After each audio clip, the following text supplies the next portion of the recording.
राष्ट्रोन्नति के पथ पर नित्य प्रेरणा। एक दिन, एक पृष्ठ, एक विचार। श्री गुरुजी समग्र 12 खंडों का संक्षिप्त रूप भारतीय विचार साधना पुणे द्वारा प्रकाशित किया गया है। मैं डॉक्टर श्रीमती स्वाति सदानंद गोडबोले इन विचारों के एक पृष्ठ को प्रतिदिन वाचन के माध्यम से आप तक पहुंचाने का प्रयास कर रही हूँ।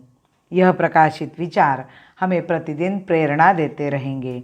आज दिनांक 23 फरवरी का विचार, भ्रामक प्रशस्ति पत्र। सरदार पटेल इस तथ्य से अवगत थे कि पश्चिमी उत्तर प्रदेश पहले ही की भांति एक शक्तिशाली मुस्लिम क्षेत्र बना हुआ है।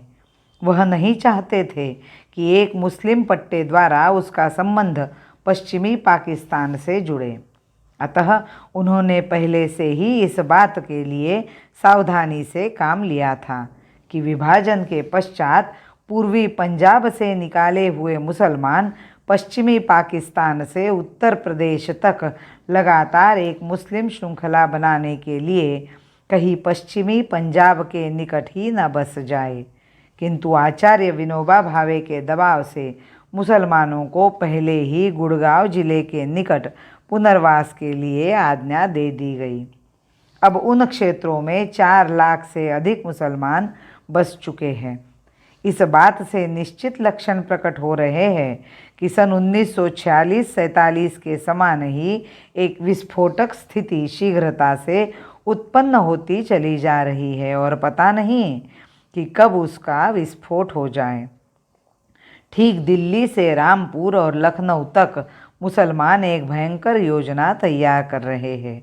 शस्त्रास्त्रों का एकत्रीकरण तथा अपने लोगों को सज्ज करते हुए संभवतः इस बात की प्रतीक्षा में अपना समय बिता रहे हैं कि जब पाकिस्तान हमारे देश से सशस्त्र संघर्ष का निर्णय करे तब वे भीतर से चोट करें। यदि इस कुचेष्टा के अंकुर को हम नहीं काटते तो बहुत संभव है कि दिल्ली की नींव तक कंपित हो जाए। ऐसा नहीं है कि हमारे नेता इस बात से अवगत नहीं है।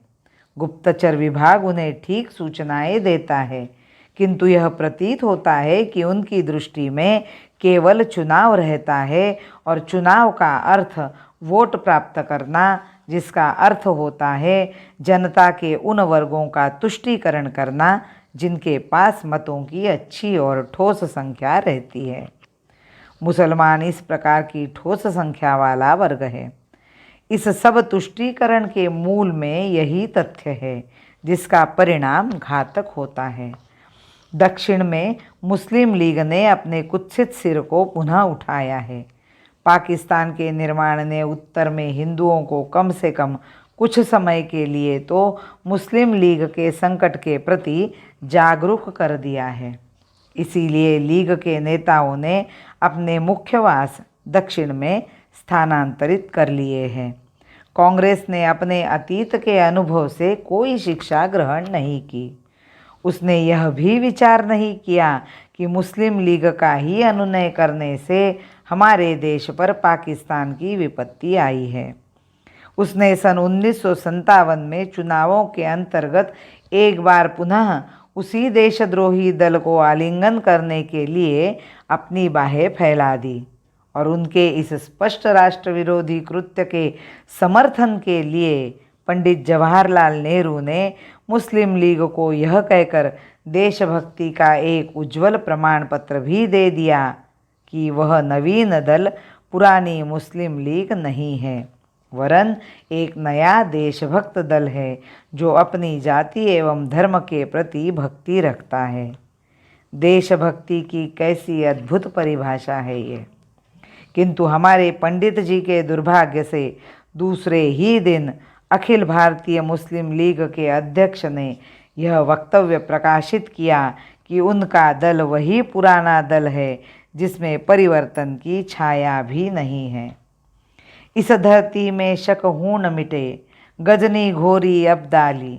इस धरती में शकहून मिटे, गजनी घोरी अब्दाली। पश्चिम की लहरें लौट गई, पश्चिम की लहरें लौट गई। ले ले अपनी झोली खाली, ले ले अपनी झोली खाली। भारत माता की जय। वंदे मातरम।